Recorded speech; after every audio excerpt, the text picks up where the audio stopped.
I am purposely trying to be provocative. I'm trying to purposely be provocative and try to stir up discussion, so allow me if I tend to kind of wander and push the boundaries. The idea of connecting, importance of bringing elements together, and the importance of planning, the importance of thinking. This is a photograph of my city. All this area here, it's not pollution. It's where the fresh water meets the salt water. It's the most fertile area. And this is the issue of connections. How you take the edge and make it into something very positive. And Vancouver, and the heart of Vancouver is in this corner, and it's the concept of a city in a sea of green is what we're trying to build as a concept. And I think Hong Kong is a very, very similar situation. We're at the mouth of the Fraser River, you're at the mouth of the Pearl River. And that concept of being at the mouth of the river is something to think about also. So this is the Vancouver area that I'm going to concentrate on, which is our area called False Creek. And originally, this was all water. And most of it is not landfill. But from the landfill, we have created something quite interesting. This was what it was looked like before, just 50 years ago, right? That's what it looks like today.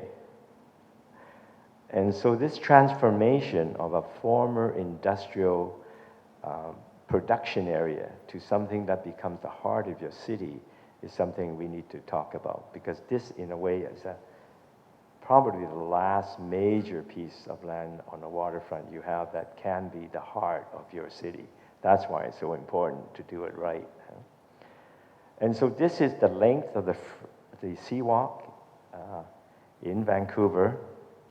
I didn't have the actual scale, but I scaled off. You're virtually from here to here of Vancouver, 50%.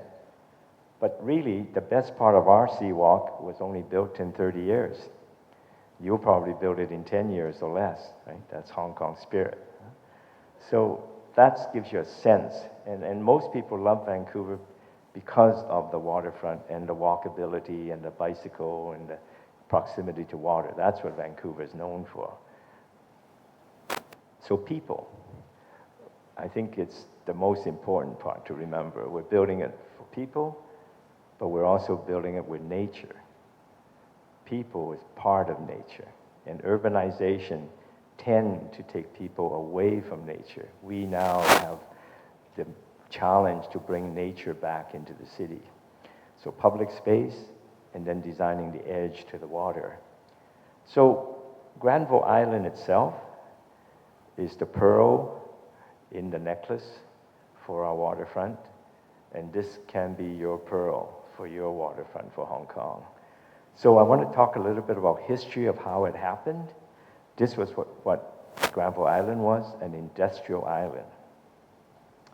And the vision was, how do we turn this into something that's marvelous?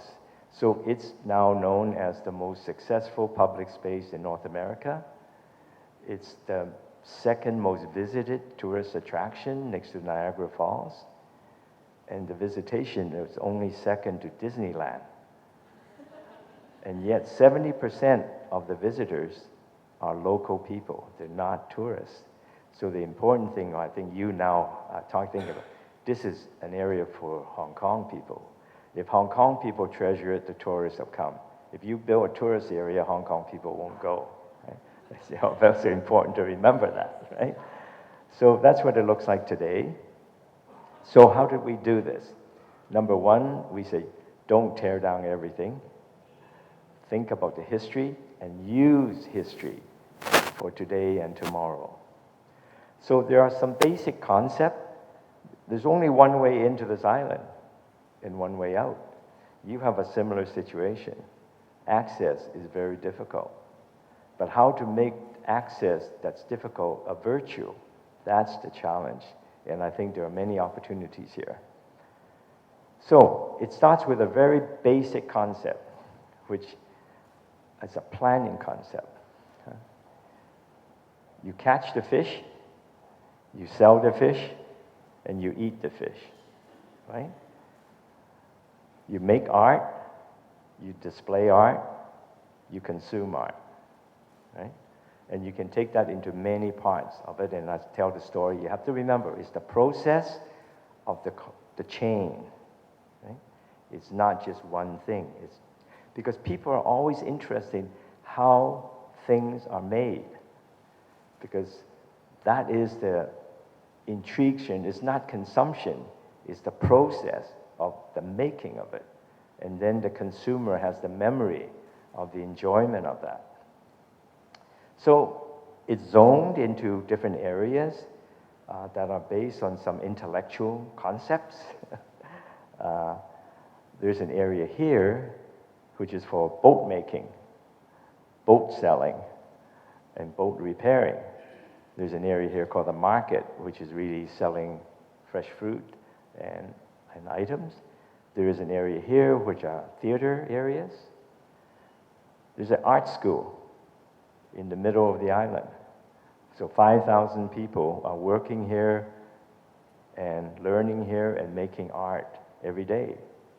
And then these are the craftsmen where they form cooperatives. There's a woodmakers cooperative, there's a glassmakers cooperative, there's a paper maker cooperative, there's a printmaker cooperative, there's a painters cooperative. And they operate some of these spaces, and they show how the products are made, and then they sell the products, and it's all in one place. And then in this area is more of a children's area. There's Arts Umbrella, which is an after-school arts program where 3,000 to 5,000 parents, children come to learn on the weekends and the weekdays. There's a children play area. There's a shopping area called Children's World where it just sells toys and goods for children. There's a water park dedicated to children.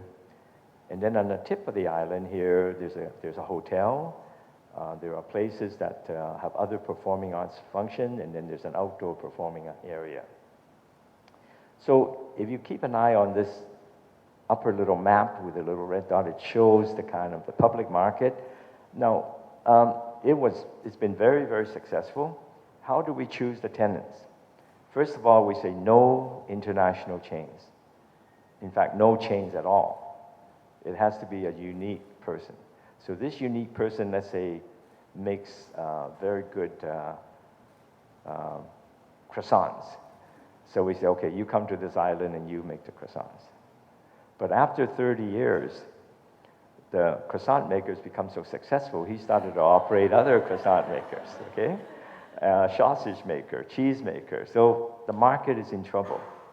It's no longer as authentic as it used to be because the authenticity now has gone to the city. And there are other markets that have developed in the city. So I'll tell that story a little bit more later. And then right off the market is where you moor your boat. You bring your boat in. These are visiting berths for visiting boats. Or we have the ferry terminal. The ferry terminal is right next to the market. And then we have this major bridge, very much like what you have on the other side. How do you make the underside of the bridge something unusual? We have restaurants, we have theaters that are under the bridge, and we use the character of the bridge to give a special ambience. And how you light it up at night is very important. And then, of course, the ferry stops, the paddlers, the kayakers are all congregating close to this one area. And then, see, we have a cement plant making concrete right on the island.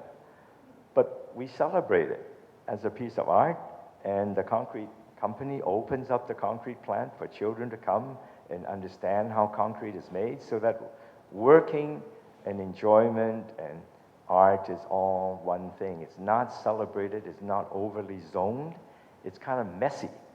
But it is the messiness in Hong Kong. I mean, that's what makes Hong Kong really interesting, right? It's the messiness of Hong Kong in its own way. It's not overly designed like Singapore, right? Singapore's antiseptic. I mean, there's no life to it. Like, I lived in Singapore, I know. I mean, it's just not interesting. Hong Kong's got life, it's got vibrancy, it's got unusual thing, it's got collision of things that shouldn't be together. I took this wonderful picture of, I'm in the middle of at Mandarin Hotel, and you got all these people buying Gucci shops and everything else, and right on the sidewalk, the Filipino maids are also buying and selling. I mean, it can only happen in Hong Kong, right? And it's celebrated. I mean, that's really unusual. That's the beauty of Hong Kong. So don't sanitize it, and whatever you do with this planning, leave it messy. Don't get it too clean. Right? Don't get, yeah. And so we have the art school. Now the art school is moving out. So what are we going to do? What are we going to do now after 30 years? And then we have houseboats. We rent out berths so people can have floating homes in this area. And then we have a hotel. And then we have people who come, they can take their boat and they can stay at the hotel and they can go away on their boat, right? They can visit. You have world travelers that are coming back and forth in Hong Kong. Well, you build a hotel that has berth. I mean, it's not available in anywhere else in Hong Kong where you can sail into the city and stay at the hotel in the heart and have your boat right there and just go off to other places. And then we have the public park for concerts and activities. We have theaters. We have play area for children. We have beer. Beer is a big thing now, right? I mean, I think in the last 10 years, I mean, they're making beer everywhere in the city of Vancouver. And then kayak, right? You make the kayak, you rent the kayak, you sell the kayak, and you can get on the water with the kayak. And then you have to repair your boat. So there's a boat repair yard right on the island. So you're walking around seeing people working, making things, selling things, creating objects. And then, of course, you have to have festivals, all kinds of festivals, writers' festivals, children's festival. You have many festivals, so that's fine. Okay, now we deal with the water. The most difficult part is most of us live on the land and we don't know about the water, and many of us are afraid to be on the water. And so this kind of mentality of getting people to understand the pleasure of being on the water and how do you create activities. So the water's edge, there are different kind of edges. You're on the ocean. So the tidal change of 5 meters, I'm sure it's about 5 meters, 3 meters, 4 meters in Hong Kong, and the ocean currents that's in the channel getting more difficult. But here in the heart of your Bay Area, there is calm water, it's protected water. That's something very unique, like our Fox Creek. And how do you get from the edge, which is 3 meters up, down to the water? It's not looking at the water, it's getting near the water and on the water. That's the real trick. And getting people away from the fear of being on the water. Imagine if there are beaches here in the heart of your city, and you can, the interesting about beaches, you take your shoes off and you walk on your feet and you feel the sand. I mean, that is something it's a sensual experience that is very unique. And now beaches don't have to also be on. You can also put beaches on the deck. Like you can bring sand onto your deck now and create sandy areas for the children to play. You can have volleyball in the sand. You can have many activities on sand, even on a deck, or build a beach, or build many beaches. And then, of course, for people who live near this area, to have a beach is fantastic, and you can have festivals on the beach. And then I can't say enough about ferries, how important it is to bring people across from Kwun Tong over to this area. And ferries are very simple, but keep the ferries small. Don't get them too large, and get them easy to get on, get off. I'm now on a committee to actually redesign this whole area, including Granville Island, and my dream is to make the ferries free. So that it's part of your MTR stripe system, so that you pay for it once and you can just go anywhere. You don't have to deal with it. And so it's one authority. Or you get older people or volunteers to kind of run the ferries. Like in Vancouver, many of the ferries are run by the airline staff. They have 3-day layover in Vancouver, so they have nothing else to do, so they run the ferries, right? So there are many ways of kind of making the ferries work, but they're essential because they bring activity to the water. So the water is actually a stage. You want to see activity. The outer harbor of Hong Kong is wonderful because you're seeing boats, you're seeing activity. There's nothing worse than a still body of water with nothing on it, right? It's dead. It has to be theater. It's your stage. So it's a water theater sports you have to work on. And then, of course, when you got to get rid of this as a typhoon shelter, okay? It's never going to work because the big freighters, the big boats will not work with the small craft. So we have areas now of Falls Creek where we say no motorized boats, even the small ones, out. Only for the paddlers, the dragon boat people, water. So the scale, and then for children to learn how to use the water. Pools. This is twice Olympic length. You have an opportunity here. People in Hong Kong love to swim. They have very few places. You can have a swimming pool that's 4 times Olympic length. It's very easy. Other people can't do it. You have this great length here. Imagine for swimmers to be able to swim. This is salt water. It just comes out, from here. It's pumped into here. It gets a little bit of treatment. You feel you're swimming outdoor, but you're in a protected area. Or you can have a floating barge. But I don't like that as much because you can't get the really long length. But here you got lots of length. It would be phenomenal to have the longest pool in the world in Hong Kong, right? 5 times Olympic length. I mean, that'd be phenomenal, right? And you get all the marathon swimmers that want to come and and have your experience here. And then, of course, this is new, right? This only came the last 2-3 years, but now it's everywhere, yeah? And allowing people to kind of enjoy that. And then the kayak. Okay, why the beach is important? Because for kayaking and for canoeing, this is the safest way to get on and off, right? When you come off on a pier like this, the Dragon Boat Festival in Vancouver, many often they just tip in the water and they all get wet, right? So it's important to have these edges that allow people to transition from the high point to the water itself. Floating stages. This is a Vancouver group that travel all over the world on this boat. They've been for 15 years, Caravan Stage it's called. You can Google them. I mean, it's phenomenal. They go all the way through Europe. They're coming back in North America. They're coming back to Vancouver, and so they just entertain on the boat. They're people who are on the boats, but they also are performers at the same time. You can have water parades on the water, right? You can have, imagine on Autumn Festival, you have lanterns, but it's a lantern parade on the water with a sampan and the small boats, and people decorate them, and then people are on the shore looking at this parade of boats. You can have symphony on water. Yeah, the Hong Kong Symphony can play on a barge. You create a stage. And that barge can go to other parts of Hong Kong. It doesn't always have to be here, but at least this can be at home. You have to create a home. You have to create for certain arts group or activity group to say, this is my home. I can visit other places, but this is my home. So you have a resident company. I think, May, you talked about now there's a water sports group that's going to make it their home. It's important to have people who see it as their home here. Regarding the water. That's what I'm trying to get at. Right? Okay, so this was my first project in Hong Kong. In 1990, I think, a group of people asked me to come to Hong Kong and look at the waterfront. And this was when it was just being filled for the convention center.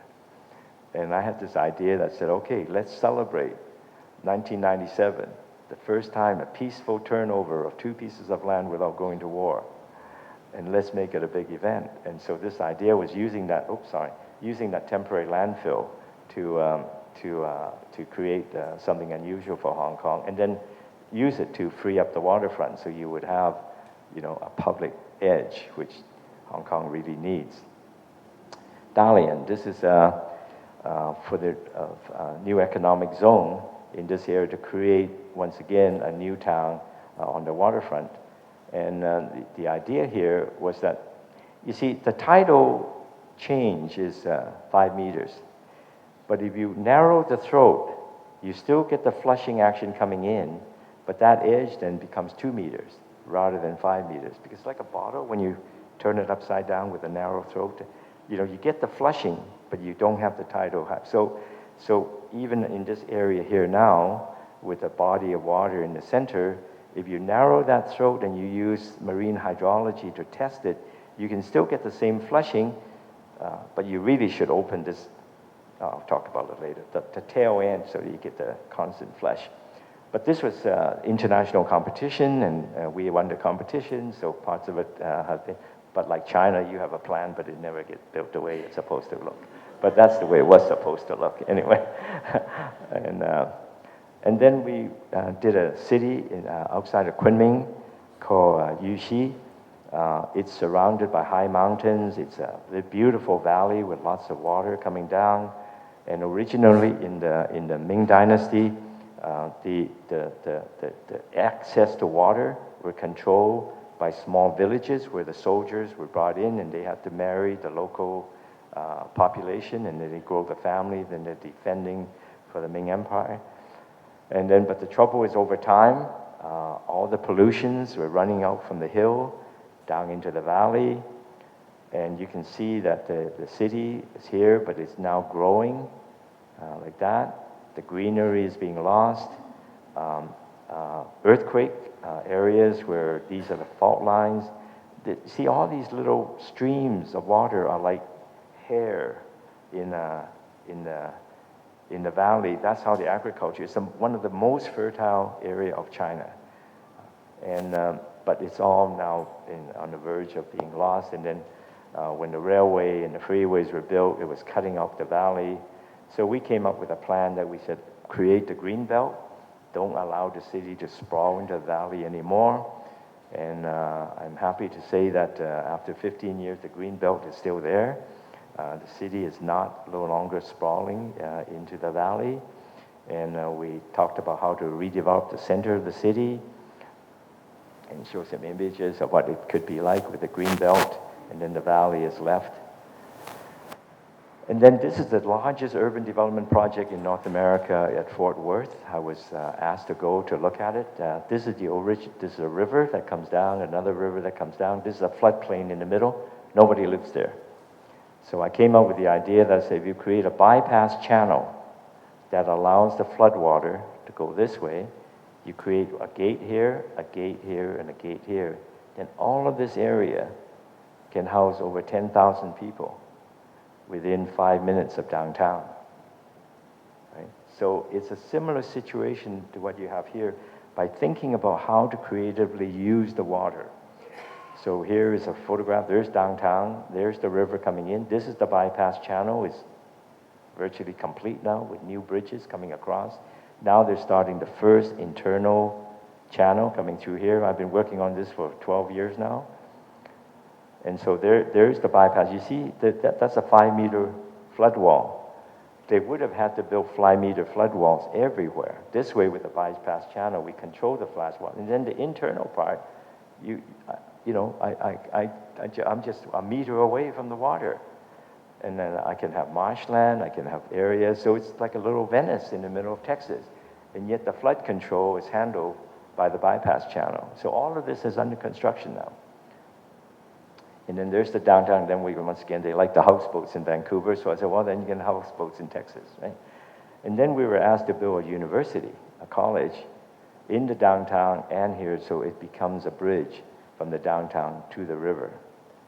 And so we carved into the hill so that before, when you're up on the hill, you can't see the river. But now, by carving it through, you can stand here and actually see the river from the downtown. So you can see these are the planning of it. So now we brought the water right through the middle of the campus. So the river water is running through the campus from the downtown to the river itself. All the academic buildings and in some of the classrooms actually are looking at the river. And then from the river itself, and then the second phase, we would then bridge across with more university buildings. But this river was polluted, and it was not friendly. People were scared of it. So we had to create festivals on the water. So we had symphony playing on the water's edge, and then this is fantastic. These are just the inner tubes of the tires, and people float on them. That's 10,000 people at a festival now already at these little pavilions. So each one, you can float to different areas as a concert is on or bands are playing. You just float across the river, and then, you know, the millennials love this, right? And then Washington, D.C., this is the main mall, the Capitol and the Washington Monument, and then the Anacostia River. Once again, the idea of introducing ferries all the way across, linking, and this whole water edge has been now being redeveloped with the first phase in this area. This was a plan. We did a performing arts center right here, and so while we're doing that, we were planning this area, and then now it's going around the bay. And then Shanghai, the World Exposition. Idea what to do with the land for the exhibition and what to do after. Now, in order to kickstart this project, you should have a World Exposition of cities. Invites major cities from all over the world on the runway here to create tents or whatever and show off what they have done. And then you make it an event that everybody comes. And so in Shanghai, we were saying, okay, you have a river, and this is London, this is Paris. Look at the number of crossing for the river. But in Shanghai, there's just 2 or 3 bridges because of the Huangpu. But they're building the new port on an island, so the whole river is changing. So we were saying, get people across the river easier. Don't build these high bridges. And I'm saying here, that's why it's so important not to have this as a typhoon shelter. If you do, you have to have a big high bridge, then getting across would be very difficult. You should make it either a controlled tidal lock, so you open and close it, like I did in Dalian, or you do a floating bridge. Imagine a floating pontoon bridge would be something quite interesting. But there's so many opportunities, right? So we then said, okay, green parks, you know, Hong Kong, Shanghai did not compare to other major cities. So we said, you know, what are the World Exposition sites? You know, think of it as a green park, not just for real estate, but as a green park with activities. So we made the visiting international exhibitions had their pavilions, but then the smaller countries had permanent buildings that were rented to them, but build those buildings as structures that can be reused after. And then find ways of crossing the river in a more creative way. And then the whole idea of using it as a green demonstration of how do you recycle goods, how do you recycle energy, how do you recycle all kinds of things. So in the city of Vancouver, we're known as a city with, you know, high, tall towers like Hong Kong. The whole area now is 30, 40 years old. We have to now rethink what happens to Granville Island. So I'm deeply involved in trying to think about what that is, because this was Vancouver 40 years ago. What is Vancouver for the next 40 years? And so even buildings itself now, we're involved in a project where we're saying, you know, maybe we don't always do tall towers. We do green mountains, where we get the same density, but keep it low, but keep it even more dense, but gardens in the sky, public spaces in the sky. So these are 5-story courtyards. So the elevator shaft comes in. When you come out of the elevator, you're in a sky garden. And then these sky gardens are shared by a neighborhood of 5 groups of apartments, right? So you have sub-communities within the large community. There's nothing worse than living in these condos. They're so lonely. You're out there by yourself, and you hate the corridors, you hate the elevator, you don't want to meet your neighbors. This way you kind of encourage kind of connectivity and conversations and neighborliness. And then I can't go all of this conference without talking about global warming, right? This is the sea level change that's going to happen to Vancouver, 1 meter at a time, right? And even if we did nothing today, the 2-meter sea rise is going to be here. You have to think about that. You have to plan for that. And that's why I'm now back involved looking at False Creek. How are we going to deal with now this wonderful edge that we built that now we have to protect for the sea level change? You have to think about that. The environmental problem is all of our problems now. Okay, so, we marked it under the bridge so everybody can start thinking about it. And then what's going to happen to this wonderful pool I like? It's going to be behind a 6-meter wall if we're not careful, maybe 2-meter wall. So what do we do here for you? The idea of, number one, I think transit. You have been thinking about this elevated system that we have in Vancouver, which I think I would never do it again, even though it's a Canadian invention, because it sterilizes everything underneath it. And then you have these platforms that you have to build. Don't adopt a 40-year-old technology, okay? Think about what are the new technology and learn from some of the European models where you actually just have very good streetcars well, bring the ding-ding over here. I mean, why not? I mean, it's a very good system. It's a friendly system. Don't design it for the automobile, design it for people. Right? Of course, the seawall, I talked about water quality. That's very important.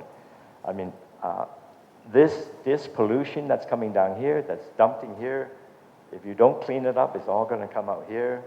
I understand from May, the quality here is still pretty good now. You can be recreating, but you can't swim. We'll get it better. We've been talking about why don't you open this up with a tunnel. I know it's expensive, but in the end, if you keep pumping water from here into here to flush it, you take the operating costs over 50 years, that little flushing with a deck over with a tunnel it's not a good way of using money and also very unsustainable, right? Let nature help you heal itself. Don't try to push nature out from the city. Because if you don't get the water quality clean, then what are we doing? You're building this for the next 150, 200, 300 years. You're not building it as a 20-year project. So, you think that's where the reality is. That's where the real reality is, in the iceberg, right? So you have to really be very committed to think long-term, because this is an infrastructure project. You're building a whole new part of your city, and it takes leadership, it takes commitment, and it needs this frank speaking about items that are important. So, yeah, every one of us is a little drop of water. We have certain ideas, but if we work together, we can change the universe. Right? So thanks very much.